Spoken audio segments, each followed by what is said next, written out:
She's all kind of problems. Let me try this a third time. I'm trying to get myself right. Welcome to a live edition of Swag Talk, man. Of course, I'm your tour guide around the swag, and I got another SU Jag on the show with me, man. Y'all, I know y'all done seen him before. He been on the show here. He doing his own thing with his own channel, though, and that's Coach67sportstv. Man, how are you doing today, man? What's going on?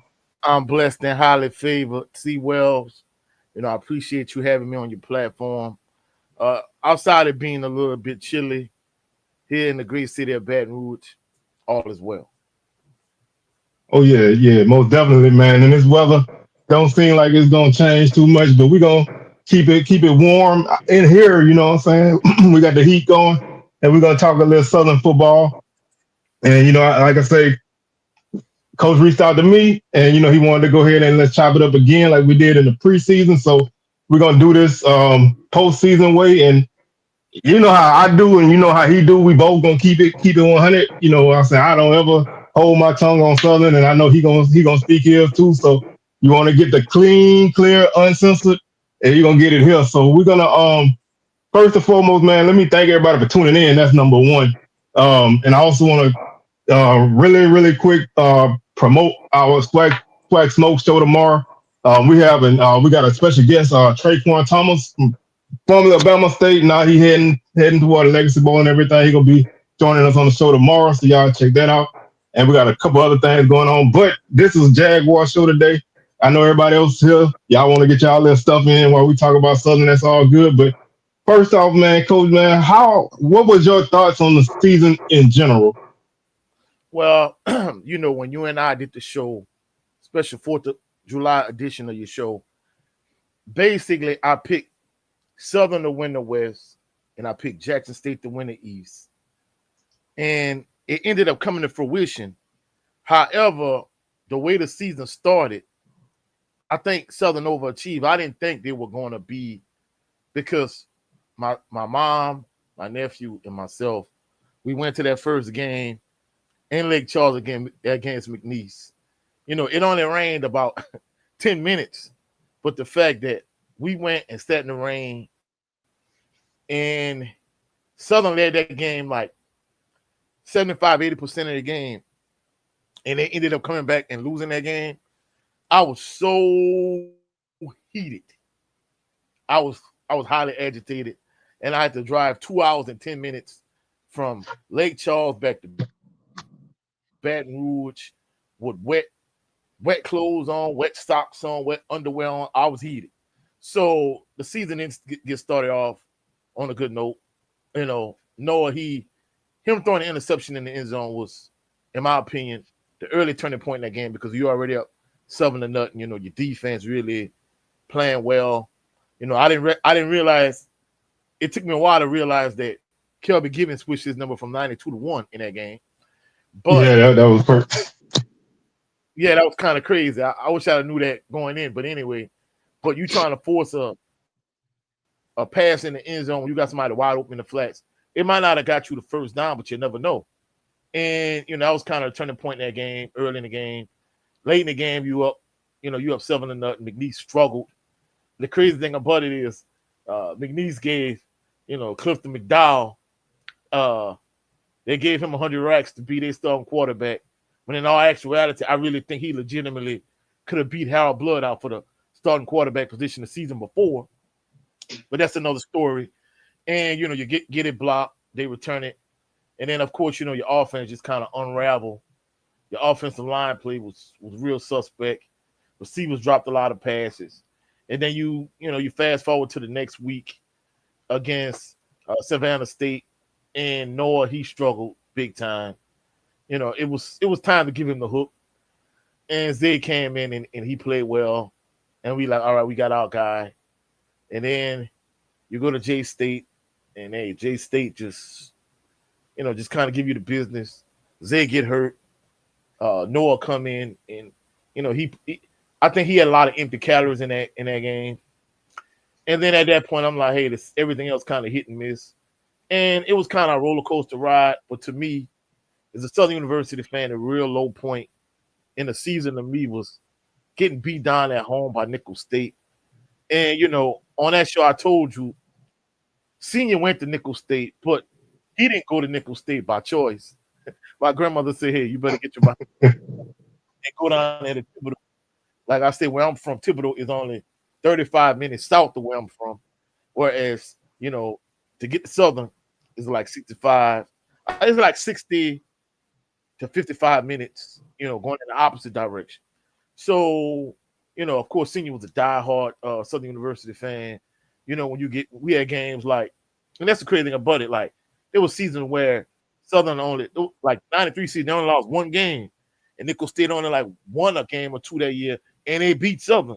You get on the 1 yard line and you call a quarterback sneak on a solid count. He didn't do the whole season. I don't even like. He stayed up that whole night, and people that he went to school with, they were so happy Nickel State won. So that night in A.W. Mumford Stadium, you getting the big breaks beat off you by Nichols. I have a strong. I don't say hate for nothing because I say dislike, but I'm not gonna lie. I hate Nichols, legitimately. And the irony of the whole situation is the lady that had season tickets in front of us, she was from Thibodeau. And I'm like, look, bro, I can't stand nothing but Thibodeau. I don't like Thibodeau General. I don't like Nickel State. I don't like it. And she was like, hold up, you're going too hard on Thibodeau now. And I'm like, hey, man, and the irony is that the guy behind me, we had this guy that I went to school with, like he was like a superstar player in high school, and he went to Southern, but he didn't play ball. Come to find out, that's his cousin sitting behind us. Of course, they're Nickel State fans. And then Nickel just beat the brakes off of Southern that night. To me, that was kind of like the low point in the season. I don't like that. I kind of wrote Southern off. So, for Coach Graves and staff to really kind of get them to the point where they ended up getting to the SWAC championship game. He was leading the first half. I think, because I'm not going to lie, I know that's your guy, but like a lot of my subscribers, they were extremely down on Mark Frederick this season in terms of his play calling. They felt the offense was like extremely bland, very vanilla, So a lot of people was calling for either Fred McNair to become the OC or, you shake something up. And I'm like, look, I'm not a proponent of getting rid of him, but I'm gonna be truthful. Like the offense kind of needs to step it up because I felt like in the first half of that SWAC championship game against J-State, I think he kind of deviated a lot from like his normal tendencies. I think that's what kind of had J-State off balance so much in that first half. But I think, once Jacoby and Morgan got hurt and Zod McDonald came in the game, he kind of gave him a shot in the arm. And in addition to that, once you didn't score, at the end of the first half and you let them tie the game going into halftime, and then they come out the second half, they score, and then, you get a fumble by your receivers who had a tendency to drop a lot of passes and, fumble a couple balls here and there. Once you had that, and then it was kind of off to the races. But considering where they were when they lost that night to Nickel State, I was so heated. And in fact, I told my mom, I said, I'll be willing to bet you we're going to beat Nickel State to Highway 1 tonight because I didn't even stay for the end of the game. Like, it got to a point I was so heated, I just left early. So I know I beat them on this end that night. So at the end of the day, considering where they were when they lost that night to Nickel State, of course, my post-game reaction was kind of colorful the next day. I mean, I took a little time to cool off, but I still was highly heated. But considering where they were when they lost to Nickel State and where they ended up being in the SWAC championship game, I think the team overachieved.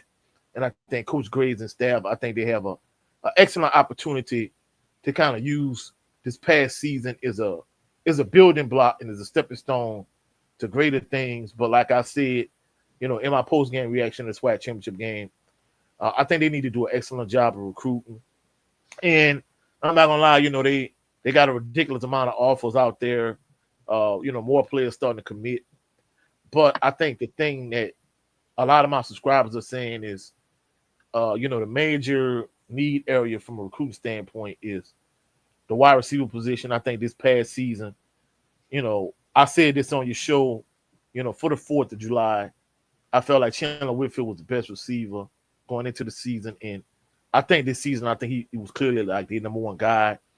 But I think in all actuality, I think he was kind of your number one by default from the standpoint of, you know, you don't have a guy like a Michael Hayes, like a Willie Quinn, like a Lee Dawes, like a James Vernon, like a Devin Lewis. I think to all of those type of guys, I think Chandler Whitfield is like a number 2 receiver, but I think he was number one receiver on this team kind of by default. So I think that's the thing you really need to go out and get. You need to get some game breakers and playmakers. That's one thing the SWAC championship game really highlighted from a, you know, you got dogs on the defensive side of the ball, but from an offensive standpoint, that's why I was so adamant, you know, on your show that Kendrick Grimes really was the feature back to me, because I felt like on their whole offense, he was like the only real game breaker you had. I mean, don't get me wrong, Kobe Dillon had, you know, a couple long runs here and there, and CJ Russell had a couple good plays here and there, but for the most part, I felt like really, you know, Chandler Whitfield and Kendrick Grimes, that was kind of like your two biggest playmakers the whole season. And I think that's the real area you really need to address. You need to really address the receiver position. And I think you need to bring in some game breakers, some guys that could be like a, not just in the receiving game, but in terms of punt and kick returners. I mean, it's been a long time since you had a guy like a Willie Quinn, like a Kenyatta Sparks, like a Fred Bailey, a guy that could get you a punt return for a touchdown, a kickoff return for a touchdown, a guy that could take a crossing route to the house. I mean, don't get me wrong. I think you had that, not this season, but the previous season, when you had like August Petrie the third, you had Jalen Howard, you had those guys. But truthfully speaking, you really didn't have that guy pulling the trigger. You had Harold Blood at quarterback. So I think if you would have had that set of that receiving core this season, I think you would see how good the receiving core really could have been once you got Jalen Woods at quarterback. But at the end of the day, I think they had a good season where they overachieved. But I think they have to use this season as a building block to bigger and better things, because you know Jaguar Nation the way I do. Like winning the West and losing the SWAC championship game in Jackson State is unacceptable. And of course, there were waves during the season that I kind of was, gradually add new subscribers. And I think that SWAC championship game leading up to it, and after the SWAC championship game, I was able to pick up like a bunch of new subscribers, and I'm grateful for that. Yeah, so let me I'm gonna go ahead and get my thoughts on the season, and then we'll kind of talk like we'll kind of go like position by position or however we're gonna do it. But for me, man, I'm gonna be honest with you. Before the season started, I said 6-6. I got my preview. The link is in the description if y'all want to go back and watch it.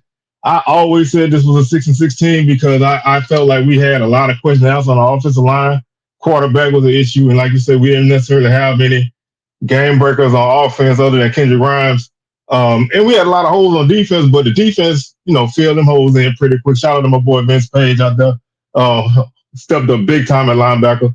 But that McNeese game, I decided not to go that game like at the last minute. Me and my wife, we decided like Saturday afternoon, like Saturday morning, honestly, not to go. So I watched it on TV. And like you said, we led that game for pretty much the whole from second quarter to beginning of the fourth quarter. The first drive we had in the third, from the third to fourth quarter, that drive that bridged them 2 quarters, and we got a field goal block. That drive, the guys on TV, it was ESPN Plus, so it was like a McNeese broadcast. Those guys were saying if Southern score here, whether it's 10, whether it's 3 or 7, they were like, I don't think we're gonna win. I don't think we can get back in this game.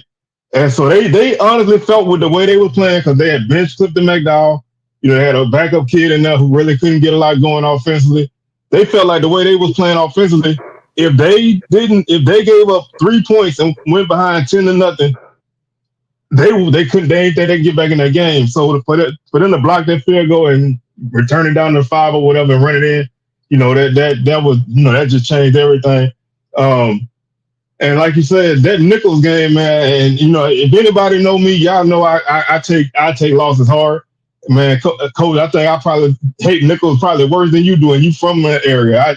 I done had many a hard night with Nichols State, and I left that game. I left that game right after halftime.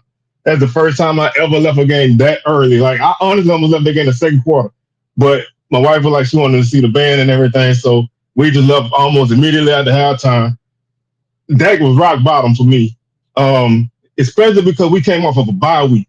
that's what really hurt me so much was that we put out a poor effort coming off of a bye week, and again we won the week before at Prairie View. So and then Nichols turn around the next week and lose 51-10 at Incarnate Word. So it's like that team was not as great as we made them look, but we didn't do ourselves no favor. So at that point in the season, my goal was just to win a few games. I didn't really think that we was gonna win the division or nothing like that. But I was just like, man, can we stack up a couple wins? And we went and got that that miracle win against Texas Southern. And then we beat Alcorn, and then that's when things started looking like, okay, we could be in position. I didn't want to put the cart before the horse because we still had to go to FAMU, which we dropped, and then we had to go to Alabama A&M, which was a pretty big win for us to come back like that in a game that we were down 10-0 at the horrible first quarter. But I knew with the two games we had at home against Bethune and Pine Bluff, if we could win them and go into the Classic in good shape, we'll come out on top. But I thought the team did a good job of turning things around. Defensively, they played lights out all season. Yeah, they gave us some plays here and there, but when you have to be on the field as much as the defense had to be on the field, you're gonna give up stuff. But they always found a way to get them stops that they needed, and they always found a way to put the offense back on the field. Now, the offense was up and down, and I would have loved to see some more guys, break some big pass plays. Losing Chandler Whitfield for a few games really take that away from you. But I thought, all in all, I thought they fought hard. And going in the championship game, I honestly, the first, I was just like, I want to go down here and just see what happens. Like I said, we win. That's great. I thought we played a great first half. But Jackson State, they made some adjustments on defense to some of the things that we changed. And, we couldn't match them adjustments. And like you said, when we fumbled that pass, that changed everything because then, they were able to score and extend their lead. But, I thought all in all, to me, I still feel like this team was a year ahead of schedule. I never thought they would be more than 6-6, 4-4 in conference. So for them to finish at 8-5 and 7-1, I think that's a great season for a lot of people. But you go to the championship game and don't win, how much of that is, how much can you take from that? But I really want to see how they build on this. I do think my biggest gripe with this team this season was special teams. Grambling in the Classic, man, we had a horrible special teams game. Block field goal, block punt, touchdown, return, McNeese, block kick. I think we got a kick blocked against Bethune or Pine Bluff. One of them, we got, like just really just no return game at all. That really hurt us a lot in a lot of games where we couldn't really move the ball. But like I said, all in all, I thought the season was a good one. Still got eager to see what they do moving forward. But I just it was like the tale of two seasons. So I thought the second part of the season was great. First part was rocky. But we made our way through it. Let's start off, man. Oh, go ahead. And before you say that, like I said, I was watching the show that you and I did earlier for the 4th of July, and I said that. I said, you picked Southern to be like a 6-win team, and I said, no, I got them winning 7 or 8 and going to the SWAC championship game.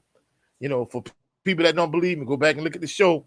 I say Southern and Jackson State in the SWAC championship game, and the way the season started off and the way it was rocky during the course of the season, it being a roller coaster ride, it was, because in fact, my co-host, he in the chat for HBCU Fanatics, he was like, nah, coach, he said, he was like, I can't see, Southern making it to the SWAC championship game, because a lot of people, even in the East, a lot of people was high on FAMU, and even more people with Alabama State. And I'm like, we know Alabama State going to have a good defense, but Andrew Body, him being healthy is a huge question mark. And like I said, in terms of me picking something to come out the West was just so inconsistent. It was the Wild Wild West for real.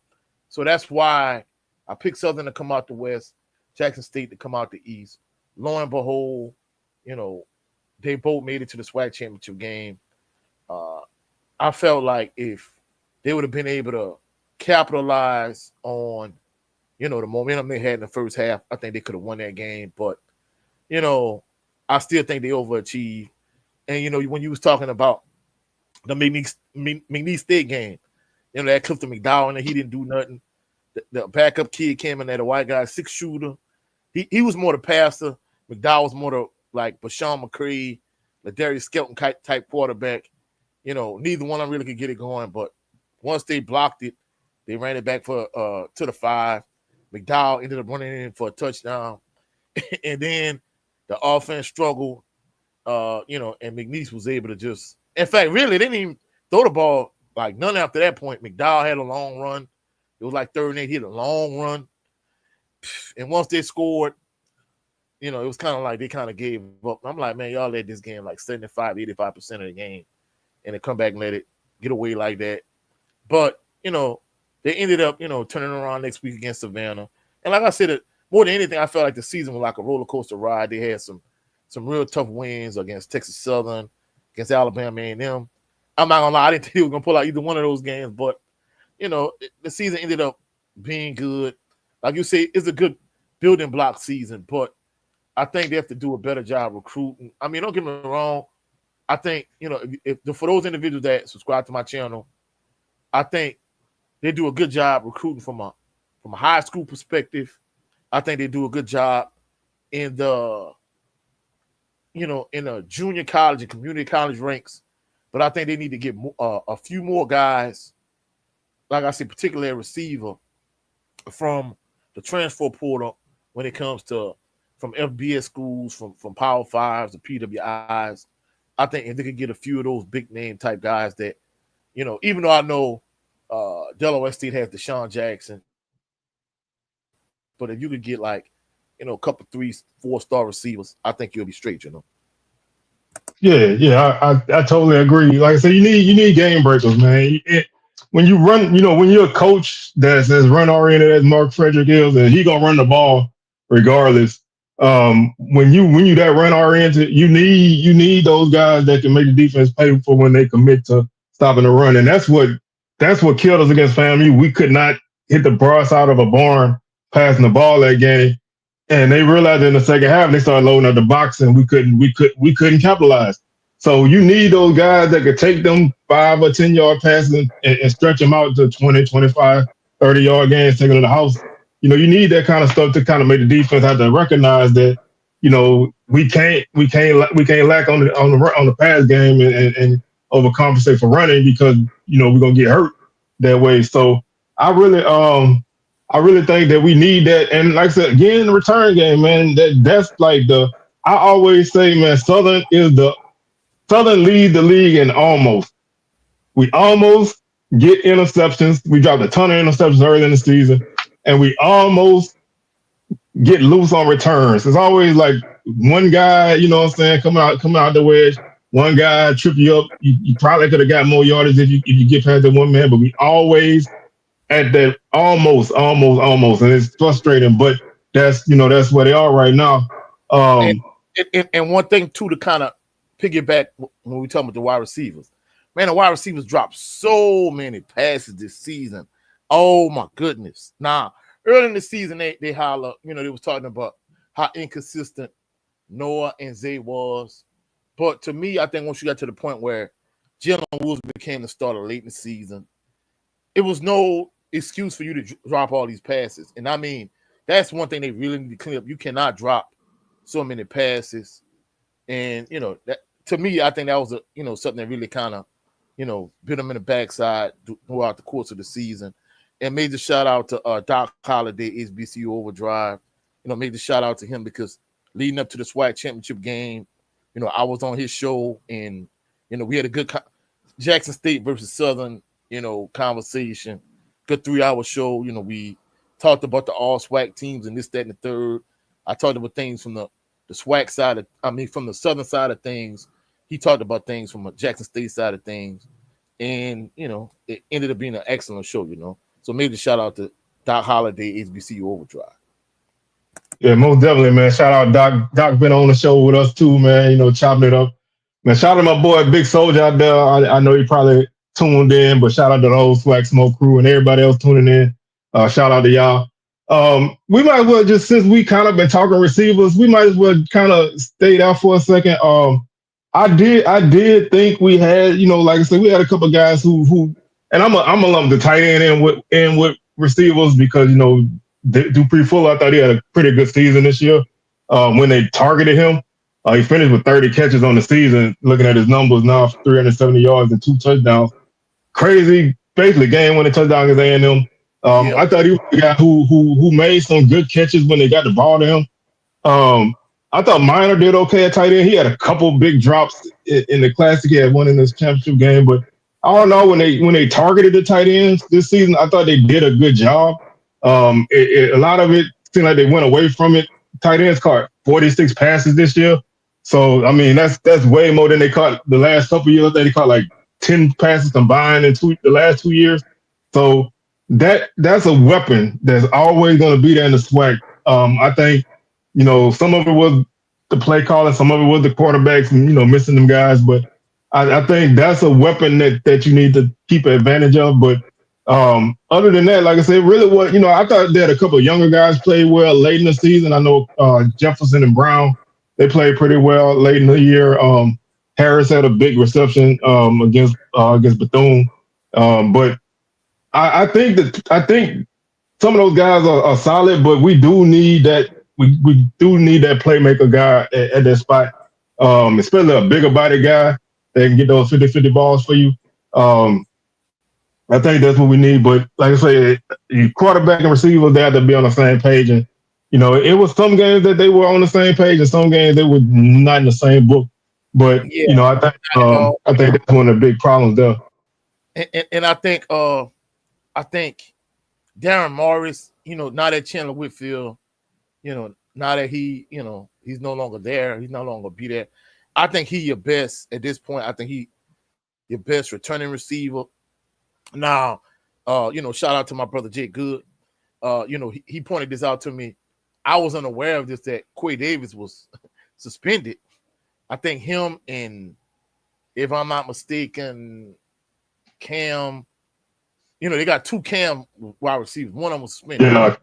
Cam Jackson. I think he was the one. Yeah, Cam Jefferson, he played a lot late. Yeah, Cam Jackson and Quay Davis was suspended. And I think Quay Davis has a lot of potential. He had a couple passes in the McNeese game, but during the course of the season, he was another one. He dropped a handful of passes, and I'm like, dude, you cannot drop these passes. When he came off suspension, leading up to the Classic, and recently, Jay Good sent me this. Basically, he was like, hey, this is his final season, eligibility. He gonna turn up this year. And I'm like, dude, you was at Texas Southern, you didn't turn up there. You was at Jackson State, you didn't turn up there. You won season at Southern, you didn't turn up. Like, you just can't stay here. I'm gonna wait till my senior season, and I'm gonna be this all-world wide receiver. Like, come on, man, it don't work that way. So I think the wide receiver position is definitely a need position. Like I said, you need maybe you get you a big body guy like a Mike Hayes, like a Gerard Landry. Maybe you get you a speedster type guy like a Fred Bailey, Kenyatta Sparks, or James Vernon, or Willie Quinn, and maybe like a guy that could take the top off of defense, like maybe like a Mike Jones type. I think if you get a mix of those type of receivers to kind of go with your current core, because I think somebody like Darren Morris, I think he a rock solid receiver, but you can't count on him being like a number one type guy because he not that. He may be like a, based on a lot of receiving cores that Southern has had over the years, he's probably like a 3, like a Altravian Joe Bear type receiver. I think at his best, I think he could be that type of guy. But, you trying to allow him to be your primary receiver, your secondary receiver. I don't think he that guy. I think he more of a solid 3 more than anything. Yeah, I think he's a guy that, like I said, he can go deep for you. He can make the quick catches over the middle and break them. But like you said, I think he's a good guy that complements somebody else. And let's go ahead and swing from receiver to quarterback, since that they go hand in hand. I thought the quarterback play was I'm trying to be nice because I don't want to go crazy on nobody, but I thought quarterback play was was inconsistent at best. We had games where the offense just did not move the ball at all because you could not start. Let me put it this way. I think the Grambling game was the first quarter touchdown we scored all year. That and think about that. We won a division championship with an offense that did not score a touchdown in the first quarter until the last regular season game of the season. That's how slow we started it pretty much every game, So just to be able to start the way we did every week and still win 7 conference games, A, that's a testament to your defense, and B, that's a testament to a team that just never really gave up. But a lot of that was because we just could not make the plays when they were out through the air. I think playing Biden, I think that kind of, I expected him to take a step forward this season. I thought, him being the guy who been around longer, he'll be able to, take the reins and make that happen. And, of course, rocky game against McNeese, but, hey, that's McNeese. You never know. Road game, first game, jitters or whatever. They always say you get better from your first game to second game, but Savannah State, that was unacceptable. Your starting quarterback should not get benched against Savannah State, and that really to me was forbearing for the rest of the season. And like he had a solid game against Prairie View from time. At times he got benched, brought him back. He played a good second half there. Played a pretty good second half against Texas Southern. Some of that safety he took, I didn't like that at all. But other than that, it was just not there. And I thought he was solid against Alcorn too. I think Alcorn was probably his best game, but it was best game of the whole season, and it's not even close. And I think you 100% accurate. I think you're being kind to be truthful. I am. I'm being real nice. Hey, they wasn't inconsistent at best. They were extremely inconsistent, like wildly inconsistent.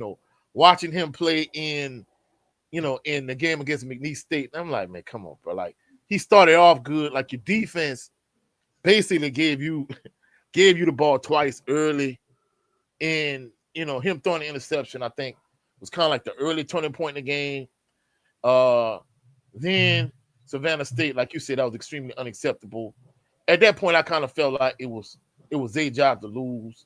Then, of course, the next week, Zay get hurt against Jackson State, and you go back to Noah. I don't know why they went back to Noah, and like I said, in that game, he had a lot of empty calories. I mean, I remember this one series against Jackson State. Man, he had like 3 real good passes. He lead him all the way down the field, and I'm like, man, like he playing good. Then the next play, he throw interception. I said, man, this dude here, bro, like what is he doing? So, and really you kind of stick with Noah by default. Then it was kind of like back and forth, Zay ended up getting it back, Alabama, A&M. And then by the time you get to Bethune towards the end of the season, they gave Zay the hook because he wasn't moving the ball at all against Bethune. And then I think at that point, I think Jalen Wood kind of, in my mind, I think he solidified himself as the true legitimate starting quarterback. I mean, don't get me wrong, he wasn't like Eric Randall, Quincy Reshard, like world beater, but I think he was head and shoulders above those two guys. And it was unfortunate that he got a concussion in the Bayou Classic. So now you go to the SWAC championship game and you got to go back to Zay. And I think the thing about Zay, I know he going to Grambling. He transferred to Grambling. I think he has a lot of upside and potential, but I think at the end of the day, I think, he has a lot of upside and potential, but he, from a coaching standpoint, I've coached players that I'm like, hey, this guy here has a lot of upside and potential, but they never really fulfill that potential. So with him, I think he kind of feasts the famine. I mean, truthfully speaking, I'm going to just keep it real. I'm not even going to sugarcoat it. I think at some point you was going to lose because you got to realize Zay was a redshirt freshman. Jalen Woods was a redshirt freshman. And Angelo Izzard Jr. is a redshirt freshman. At some point, you was going to lose, one of those guys. And at this point, I think the best quarterback of the 3 stayed. And Angelo Izzard Jr. at this point, he your backup. till you bring in a couple other guys, another guy or two or whatever. So I think at the end of the day, truthfully speaking, I think it kind of reminds me a lot of when Lionel Hayes transferred from Southern to Grambling. So I mean, we'll see how things play out for Zay, but at the end of the day, I think Jalen Woods was the most consistent of the three. I think he was the best of the three. Like I say, I'm not saying he was Quincy Richard or Eric Randall, but I think he kind of had some. I know some people gonna be like, this is lofty praise. He's more of a pure pocket passer more than anything. I think he has a lot of Austin Howard type upside potential if he progresses. I mean, don't get me wrong. Austin Howard was like the man, like as a freshman at Southern. I'm not saying he's that good that early, but I think at the top end of his, if he reaches the height of his potential, I think he could be that type of good. But of course, Austin Howard also had Leonard Tillery and Willie Quinn and Mike Jones. Now, if he get those kind of weapons, then we could say, all right, hey, let's see how good he really is. But at this point, the wide receiving core is nothing to write home about, Yeah, I mean, I thought for the time that Woods came in against Bethune-Cookman, we trailing 3-0 the whole game. I still think that was a game we could have won going away if our offense had any kind of positive momentum in that game. Because they really didn't do a lot offensively either, but the opportunities were out, but we couldn't move the ball. But from the moment Woods came in that game, then the Bethune-Cookman, then the Pine Bluff game, he had a really good game now. And, he played solid in the Classic. He had some young guy mistakes, but, I thought he made it through that game. And so I think he established himself at that spot. And I always knew that, like you say, when you have two young guys, somebody's going to leave. That's always going to be the case nowadays with the transfer portal. They're going to leave. So you need to be in a position that if you lose one, you got one that you can trust. And I was kind of hoping if we lost one, it would be after the spring in that spring window, but Zay was ready to, stretch his wings out, and he ended up at Grambling, which I'm not a fan of that because I don't like Grambling, but I'm gonna support my boy anyway. But I wish him the best. But I think they're in a good spot, but they do need to still kind of get a little depth at that spot. I mean, obviously 2 QBs at this point right now. I'm sure they're gonna add somebody somewhere, and we'll see where they go. But the one part of the offense that I thought played better, probably about mid-season, with the offensive line. They made some changes on the offensive line around the Texas Southern game, and the offense really got a lot better, especially running the ball. When you look at what Southern did running the ball early in the season, we had 66 yards against McNeese. We had 191 against Savannah State, but that's Savannah State. We had 29 against Jackson, 191 against Prairie View, which was a good game for us on the ground, and then 32 against Nichols. So 3 of our first 5 games, we ran for less than 100 yards. And then once they got that offensive line changed, put a couple young guys in, the offense, the lowest rushing total we had was 122 yards against FAMU. So we jumped from like 11th to 4th or 5th in the conference in rushing. And so I thought they did a better job. I thought they did a pretty decent job protecting the quarterback once they made them changes. I think that was always my question coming into the season was offensive line, and I thought they did a pretty good job there. So I'm satisfied with the way they did. I think they got some good pieces coming back. I'm glad they did make those changes because sometimes your season hinge on decisions that you make like that, and they were able to make those changes and kind of improve. So I thought they did a good job there. Oh yeah, I mean throughout the season, they were, when we talked about this on your show for the 4th of July, you and I both, like, offensively, my biggest concern was the offensive line, and defensively, my biggest concern was the secondary. And when they played against McNeese, the first thing that kind of jumped out at me, of course, I told you was Kelvin Gibbons making the number change from number 92 to number 1. I'm like, man, this dude number 1 all over the place. Then I realized, oh hell, that's Kelvin Gibbons. But that was one thing that kind of caught me off guard. But Of course, also the other thing, I'm like, where the heck Kendrick Grimes at? I'm like, why Kobe Dillon starting? And then I found out after the fact, oh yeah, hey, Kendrick Grimes was suspended for like the first quarter or the first half or whatever it was. And then they try to really run the ball. I don't know, they did a good job running the ball like that first series. But like the rest of the game, it was kind of all downhill. They really couldn't run the ball. And I think that was the reason why they passed the ball so much in the spring game. And then as the season progressed, it's like they constantly reshuffled the offensive line. But like you said, once they hit maybe about Texas Southern, once they hit a certain point in the season, they really solidified the offensive line, and then the rest of the way. Because against for homecoming, I'm not gonna lie, I was shocked the way they ran the ball against Alcorn, and I'm like, don't get me wrong, I know Alcorn had they were weak defensively in terms of stopping the run, but I mean they just kind of stuck with it. And at the end of the game, when Kendrick Grimes was able to bust a long run, to seal a game, and everybody just kind of started leaving. I'm like, wow, they really wore, Alcorn's defensive line down, as the game progressed. So seeing the way they started out against McNeese, really going all the way back to the spring, like I said, offensively, the offensive line play was a major question mark.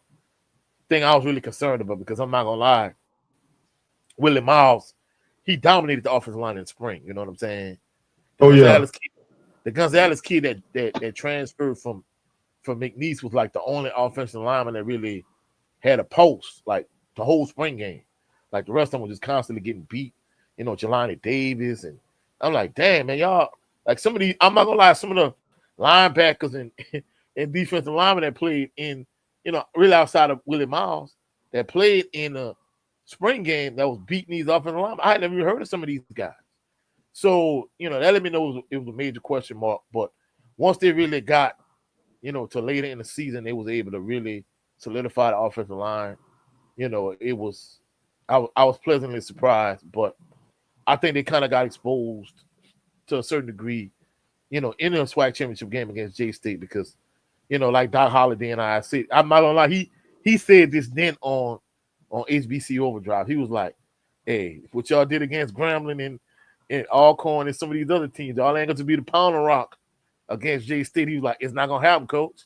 And sure enough, he was right on that one, Yeah, I mean, a game like that, you have to, you have to scheme a defense like Jackson State. You're not gonna line up and run at them, man. You got to do like we did early, stretch them out, use motion, get them thinking and looking at different directions, and then hit them. You're not gonna, like you said, you're not gonna line up and just, inside zone them all day long like we like to do. We run inside zone 45 out of 50 carries on the game, so.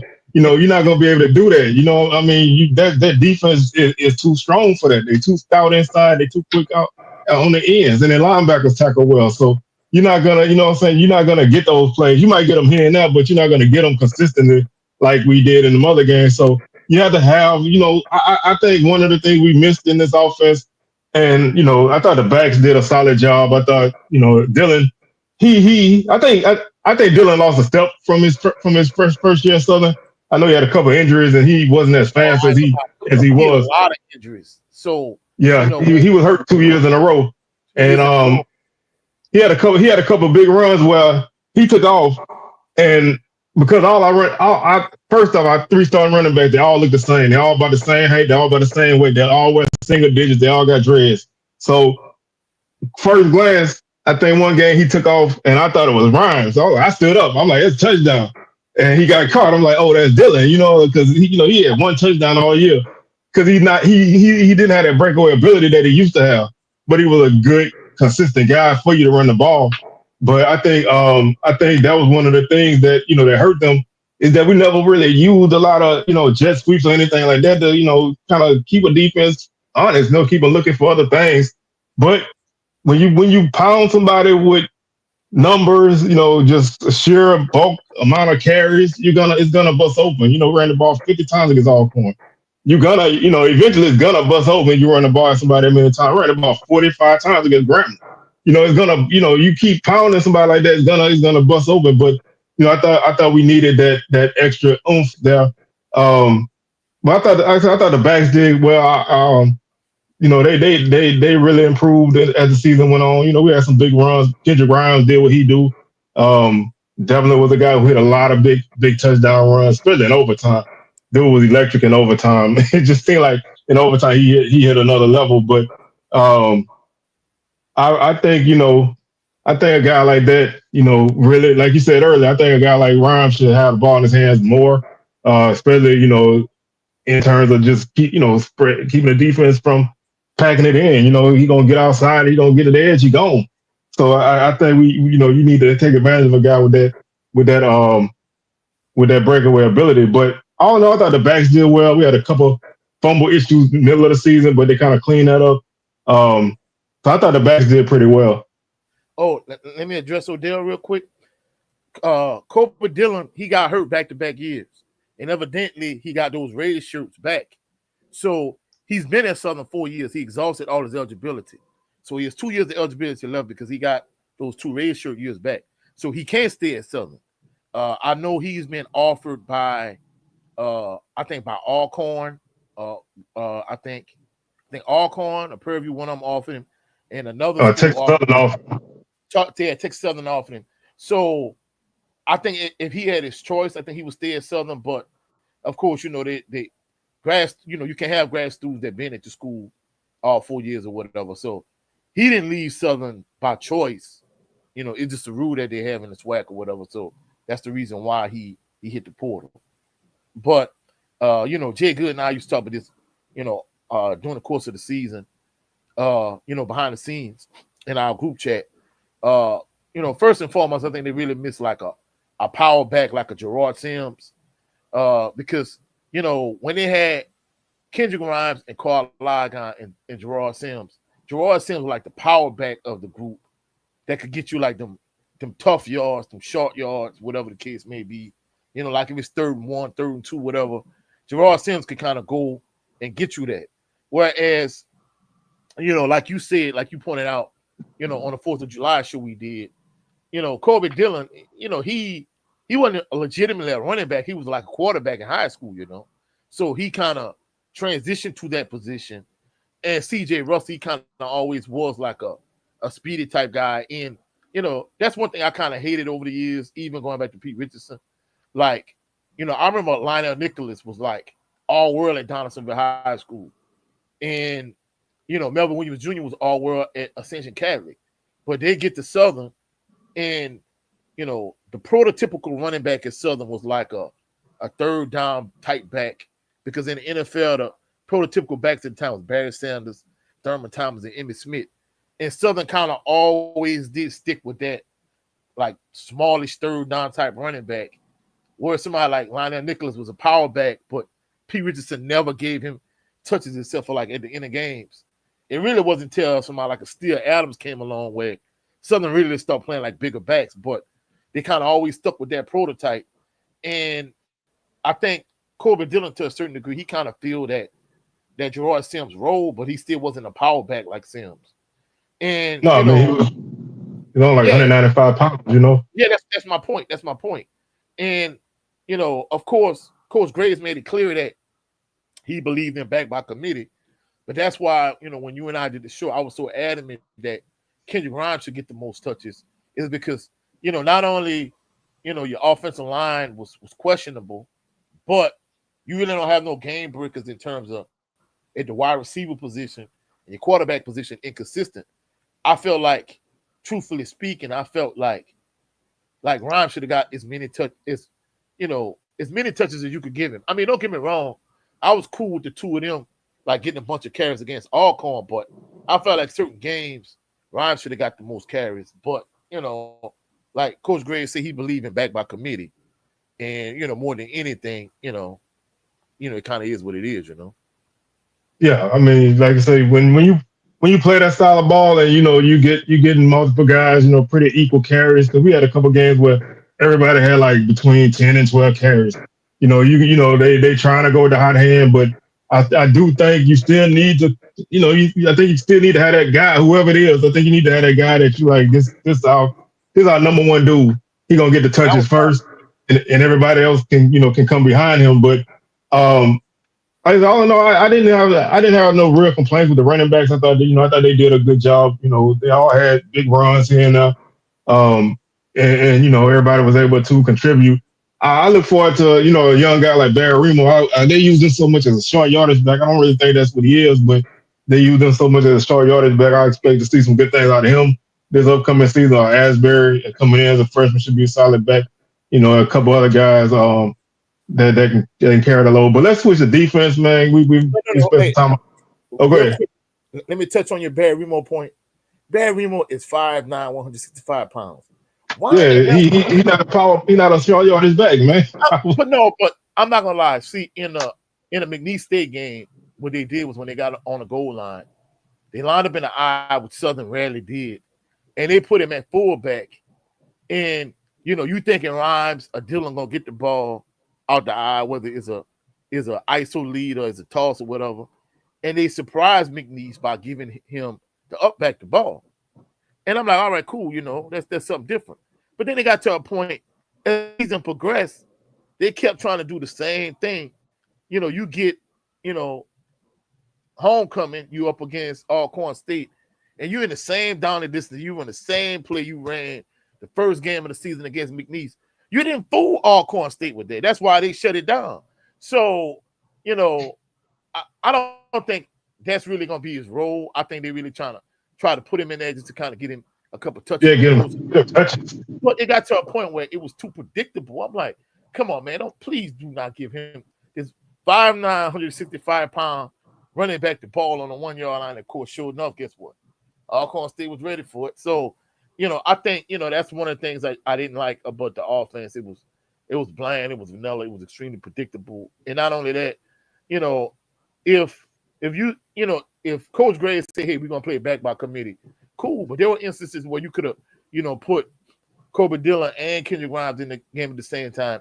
You could throw Rhymes the ball out the backfield. That was one of the things a lot of my subscribers talked about. There was no real variation in the play calling from a standpoint where you didn't throw a lot of screens, screens to the running backs out the backfield, jet sweeps, reverses, tunnel screens, bubble screens, jailbreak screens, whatever. It wasn't like a whole lot of variation to the offense. It was just, hey, we're just going to line them punch in them out. We're going to pull it, RPO, and throw off of that. It was just kind of like a real vanilla offense. I'm not going to lie. I'm a junior high middle school coach, and Southern spread offense kind of reminded me of my own spread offense from like 5 years ago. And I'm like, come on, bro. Like, y'all on the college level, it can't be this vanilla and this bland, So that's why so many of my subscribers are really kind of anti-Mark Frederick in terms of the offense and his play calling, Yeah, I mean, like I say, when you go back to his time at PV, that's what he is. He a coach that love to have a stable of backs, and he's gonna use them all. When you look at when he was at Prairie View, had Calvin Johnson, Ahmad Antoine, I think they had Connor Wisham that year. They had like 3 or 4 guys and a quarterback run the ball. So they were gonna run the ball 50 times a game, 60 times. That's what he do. But like you said, no, I did think they didn't run enough. They really didn't run any screens. And Kendrick Rhymes is a good receiver out of the backfield, and they never really put him in space to catch the ball and make a move and go. We didn't even do, like I said, a lot of receiver screens or nothing like that. But they just they let you know what they're gonna do. They go line up and run inside zone. And then, like you said, they're going to run the RPO, depending on who at quarterback, because if Biden was that quarterback, RPO wasn't going nowhere. So that also hamstrung your offense, So, but I want to jump from offense to defense, because I thought the defense played, considering what they had to do all season, I thought the defense played extremely well. I thought about probably third or fourth game, I think Kelby Givens finally kind of realized that he was going to have to, work through double teams and stuff. And once he kind of got focused on, making the plays when they were there, dude became a monster. Like you said, he was all over the field against McNeese and other games, but teams started kind of giving him a little more attention. And he said it himself, he kind of got a little frustrated, with the extra attention. But once he started to work through that, and Darius Harry on the other side started to kind of make some plays, that opened it up a lot. And I thought our defensive line played extremely well this season. Yeah, I mean, that's one thing I talked about during the spring. I'm not gonna lie. I know he had the viral moment, but Willie Miles, man, like that synergy he had coming out the spring game. You know, like I use the analogy of when I was in high school, like our defense used to dominate our offense in practice like every day. Like, you know, and the crazy thing about it, like I'll start running back into the corner ground in Brad Hill. And we used to just dominate the defense used to just dominate the offense. And we used to be like in practice, like, dang, when Friday night come around, like our offense gonna struggle to move the ball and our defense gonna just light it up. But we get to Friday night, our defense just was average and our offense would move the ball good. But I think the thing about it was the players on our team, they knew, hey, if I play this position, if I play nose guard, I'll play defensive tackle. I know I'm more athletic than this guy, I'm bigger than this guy, I'm stronger than this guy. I match up well with him. And I think that's the thing that Willie Miles probably knew in the spring game. That's why he was so dominant in the spring game. And he was decent during the course of the season, but I was hoping he could kind of take that and kind of carry it through the rest of the season, And, David Cotton was solid. And Darius Harry, I'm not gonna lie, he stepped it up big after a certain point in the season.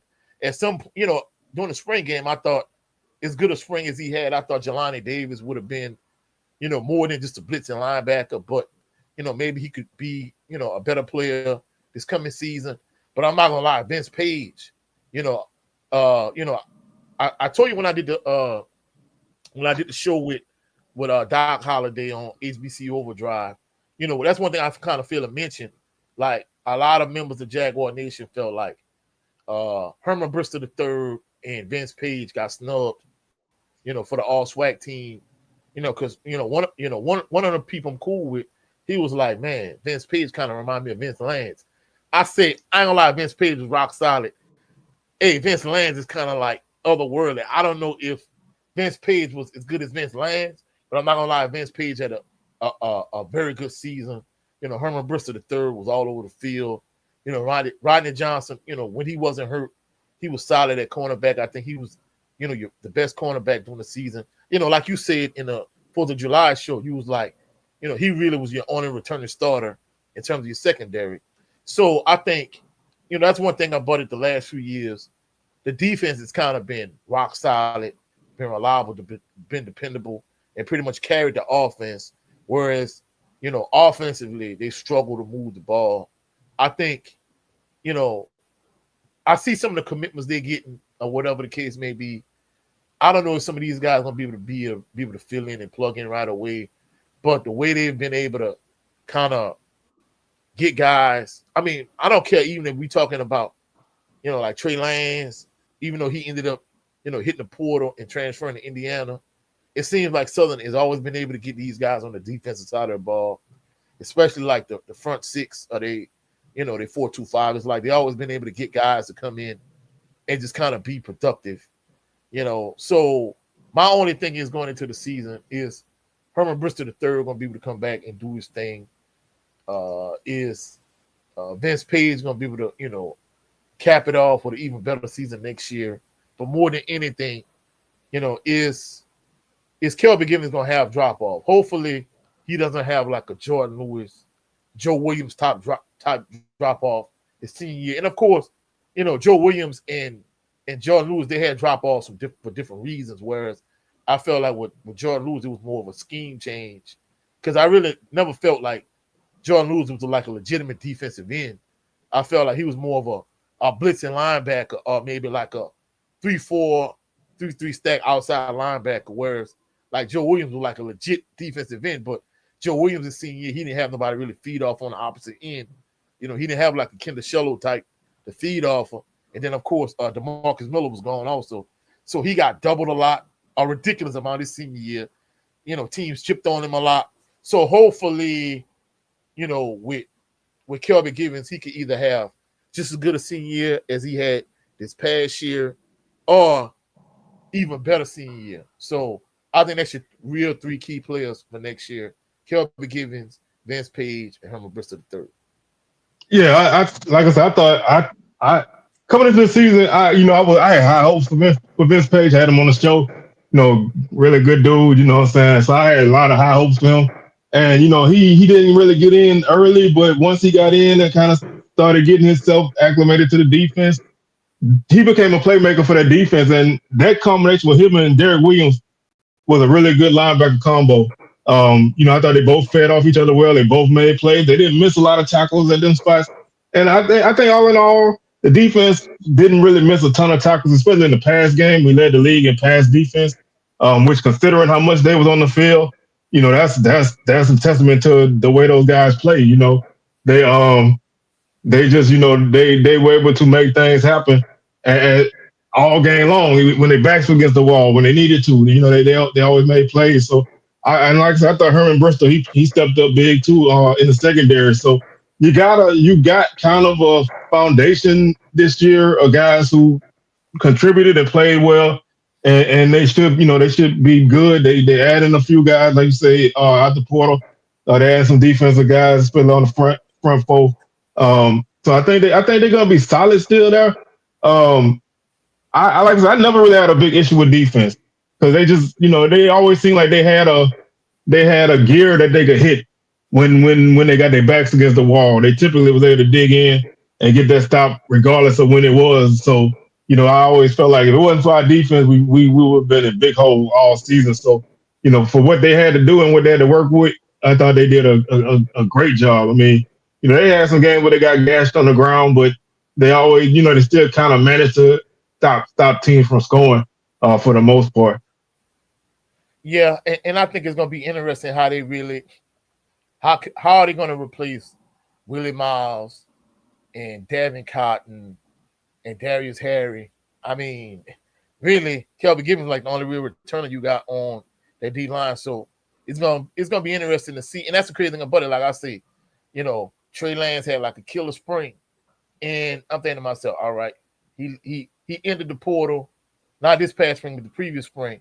I'm gonna like, how they gonna replace him?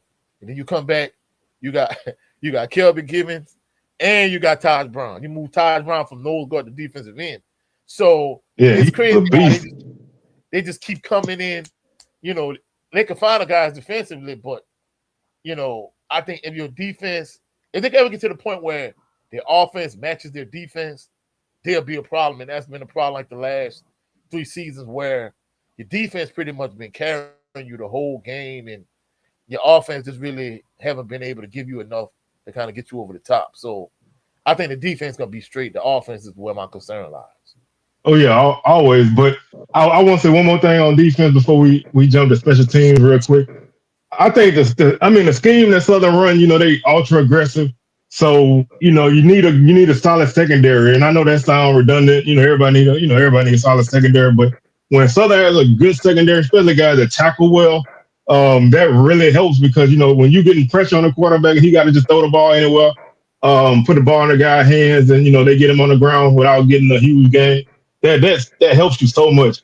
So I thought they played good on. I thought they fed off each other on all 3 levels of the defense, and I thought they did what they needed to do. Now special Now, teams. Oh, go ahead. The secondary, on the offensive side, my major concern after the spring game was the offensive line. On the defense side, it was the secondary. But I'm not gonna lie, like you said, they gave up some plays, but as many plays as they gave up in the spring game, I was surprised that they were rock solid in the secondary. Of course, I think they got beat a lot with like timing routes, especially like against Bethune. They would play off. Hey, they just run to the sticks, turn around, catch the ball. Yeah, I think after a certain point, they kind of caught on the things. And I'm not gonna lie. I mean, I think all in all, when you consider like, how much, like you said, how much they were on the field.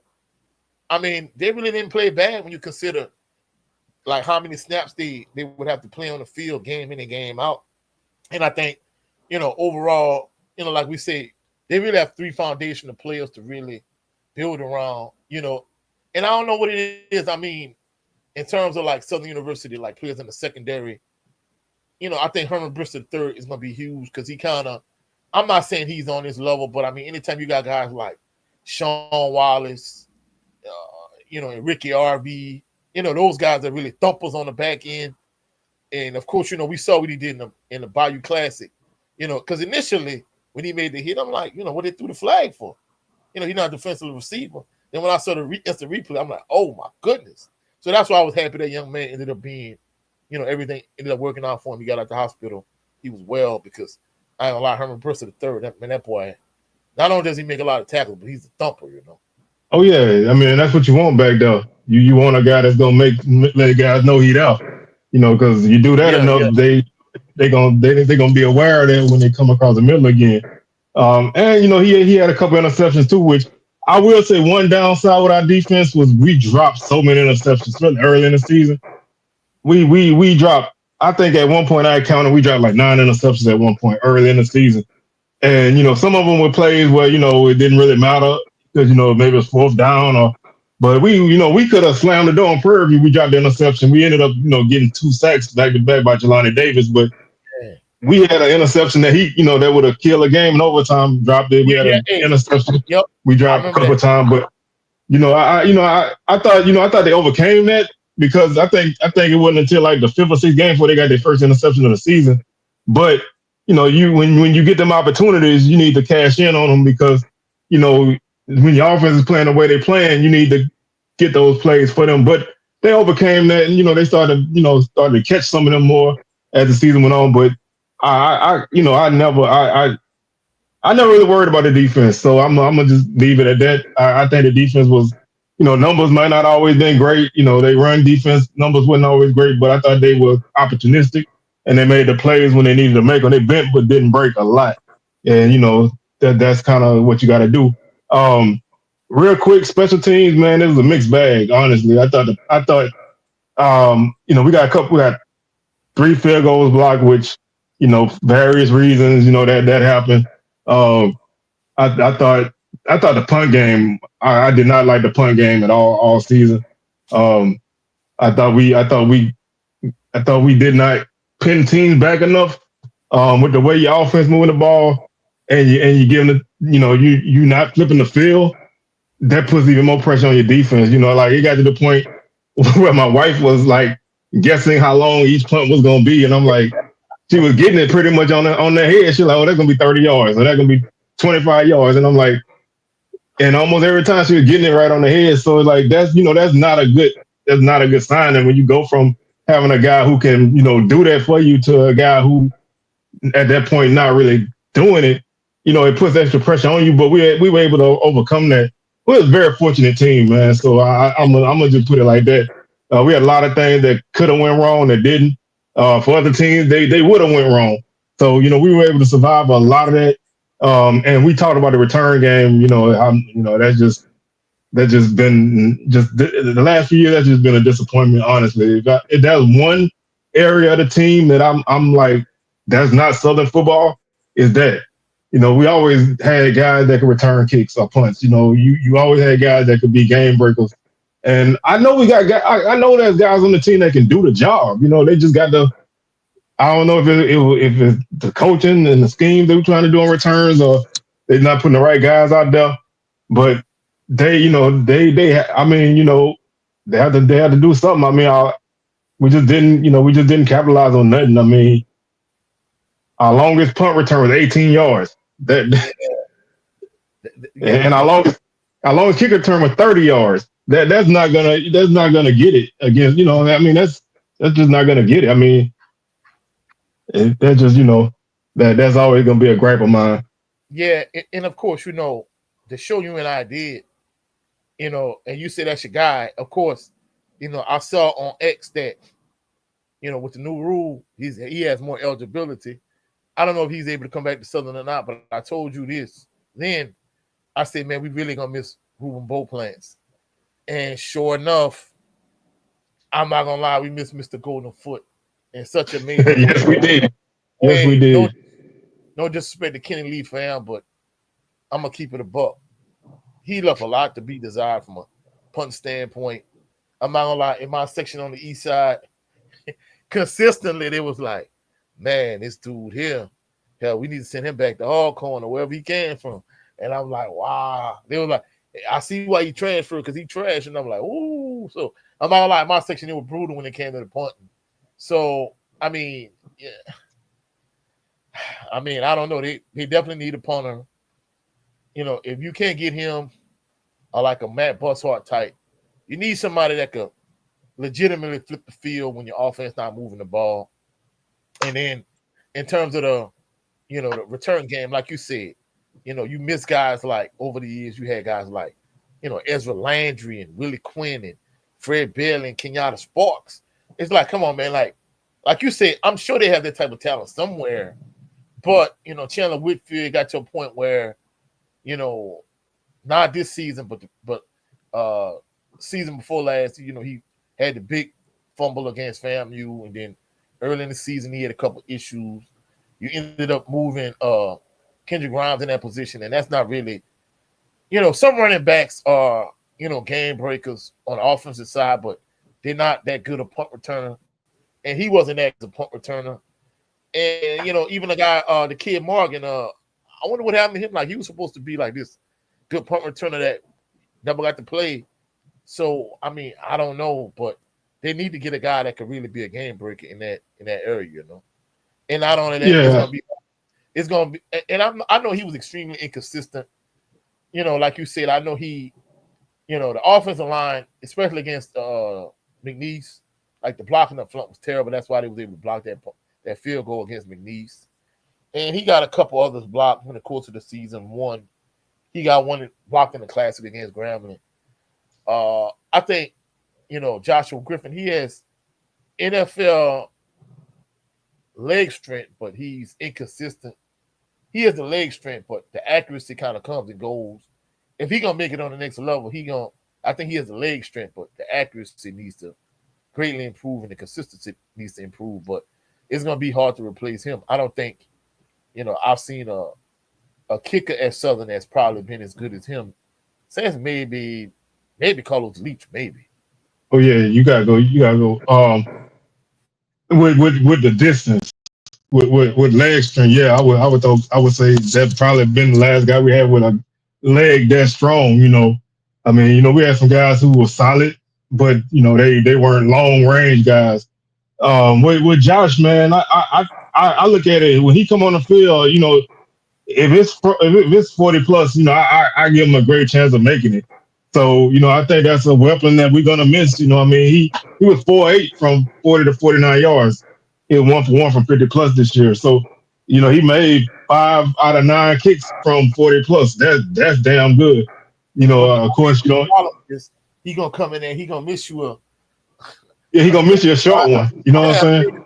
He gonna shank an extra point, but that's like that's like the trade off. You know what I'm saying? Like it's like it's like some guys. They're gonna give you a good play, but they're gonna give you a bad play too. But that good play gonna be more than enough to make up for that. So yeah, he will have times where he would kind of like be off on a kick here and there, but then they turn around and knock one through. So he always kind of redeemed himself.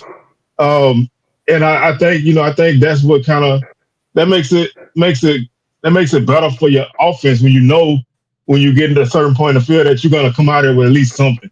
And it's kind of a crutch too, because that we can get these 3 points. We ain't really got to be as aggressive. Which sometimes I thought we was not as aggressive as we should have been on 4th down. But that's gonna be what it is.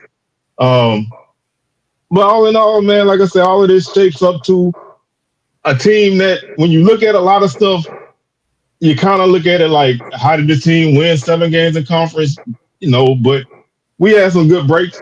But I thought toward the end of the season, they finally started to play football where they could close out games. Of course, we had the Bethune-Cookman game that should have never went to 5 overtimes, should have never went to 1. But I mean, I think the one biggest thing I would say for Southern was we had a knack for untimely mistakes. We finally scored against Bethune-Cookman, and then we hit the guy 10 yards out of bounds for no reason. And they were able to march down and score. And take the lead back. It's just and not only that, but in that game, I can't think of which receiver it was. They were like wide open, need to DB beat by like 10 yards, and he just dropped the pass, and I'm like, that pass would have won you the game. Like, you could have ended that game in regulation, and then right back, you come right back. I'm not gonna lie, Jalen Woods made a good play, but of course, the SWAC officials are so trash. On one end, Southern man make the same play is pass interference. Basically the DB for Bethune, he all over the wide receiver and he make the interception. Referee standing right there, he doesn't call anything, and I'm like, oh man, come on, bro. Like these SWAC officials are trash. It's like they so consistent. Like I say, I call games on Friday nights for the Louisiana All American Sports Network, and I'm not gonna lie, I see a lot of these HSSA referees, Louisiana High School Athletic Association referees make better calls than the SWAC officials, and I'm like, come on, man, we can't be. That's one thing. Hey, SWAC, if y'all hear me, I love the SWAC. Been following the SWAC for over 40 years. Hey, but y'all need to do something with these trash officials y'all got. Like it's unacceptable at this point. Oh, and it ain't just football. You know what I'm saying? Like it's a all sport. It's an all sport thing. Like and I don't want to spend too much time on refs because we talk about this a lot. But the SWAC refs got a habit of kind of getting themselves caught up in games. Sometimes they let things go too long, and then when they're trying to rein it in, it's too late. And they're not always even with calls. Sometimes we get away with stuff that other teams don't. Then sometimes teams get away with stuff that we don't. I know. We real physical in the secondary. We put hands on dudes a lot, and sometimes you can call that a lot, but they don't. They do allow a lot of that contact, but then they'll turn around the next time and call something that's not as egregious. So you gotta kind of play through that. But like you said, that play there, yeah, it always seems like on a big play that don't where your receiver get open and he can't get to the ball, the guy grab him and they still they still allow that play to go on even though the man put his hands all over him. Well, I think the thing in our section, the reason why fans were so irritated is because like literally the series before when Bethune had the ball, like Southern DB made the exact same play and you call pass interference. And then you turn around. Now, first of all, I'm not gonna lie. If your wide receivers catch the pass, literally you can end the game, run the clock out, and even if you kick a field goal, like that game over, you don't even go into overtime with Bethune. But the fact that their defensive back made the exact same play, then he turned around and make the interception, and the referee's literally standing right there, and he doesn't throw the flag. It's like, come on, man, it's too egregious. That's really what sent the game in overtime, in my opinion, because once Bethune got the ball, they didn't have enough time to go back down the field. Yeah, to go down and score. Yeah, so I'm like, come on, man, these SWAC trash. But like I said, that's a battle that we fight all the time, and you just you kind of just have it's frustrating, man. And like I say, we talk about it all the time, and I know I'm gonna talk about it in a couple of days when I go to these basketball games. This is the way it is, but. Man, Coach, we're gonna go ahead and wrap this up, man. I appreciate you, man, coming through. We're gonna chop it up again. Hopefully, at some point, we can make it happen again, man. But I definitely appreciate you coming through. And I'm glad you hit me up, man, so we can do this, and we're gonna continue to do these as we go, man. So, like I said, we got SWAC Smoke coming at y'all tomorrow, live 6 p.m. Central, 7 p.m. Eastern as usual. And just keep tuning in, man. Coach, let everybody know where they can find you at if they don't know already. First and foremost, C. Wells, man, I appreciate you having me on the platform. That's first and foremost. You can find me here on YouTube at Coach67sportstv. That's why I appreciate being on your platform because we got individuals who like diehard, dedicated subscribers like Edwin Moore that ended up coming over from your platform, over the Coach 67 Sports TV YouTube channel, because of my appearance on your platform. So I appreciate you having me. You can catch me catch me here on YouTube at Coach 67 Sports TV, the same way it is, on your screen as you see it. I've been dropping a lot of content lately, and anytime I deviate from Southern University football, my subscribers pretty much don't watch those videos. But I had a couple upcoming videos. I'm doing a top 10 of Southern University defensive ends, P. Richardson era or not. I also got another video coming up comparing the Jackson State and Southern University fan base because of some of the subscribers in the channel. I mean, of the channel because of the SWAC championship game, and me being on HBC Overdrive with Doc. I got some Jackson State fans that came over. So I'm gonna kind of compare the two fan bases, and something me and my brother Jay Good was talking about behind the scenes, the brand erosion of Southern University. How even though Southern University kind of still a big name in the HBCU world, like it's not what it was like in the '90s. So I got a video coming up about that.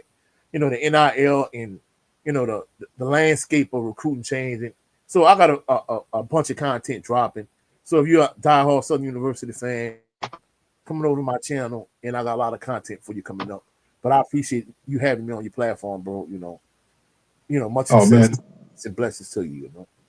man, like I say, man, anytime you can make something happen with somebody that's trying to do good things, man. You always get together. So, like I said, I support anybody that's trying to make some good content. And man, I appreciate you supporting me. I watch a lot of your stuff.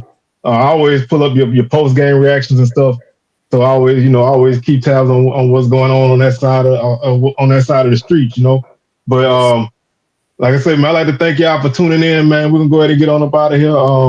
We'll be back tomorrow. Like I said, we got an interview with Traquan Thomas coming at y'all live on Swag Smoke. So y'all come in there, man. Y'all holler at him, and we're gonna talk about his journey through Bama State and his journey toward the Legacy Bowl and everything. So with that being said, man, we're gonna go ahead and get on up out of here. I thank y'all for tuning in on this special edition of Swag Talk, and we would definitely holler at y'all next time, man. Appreciate it.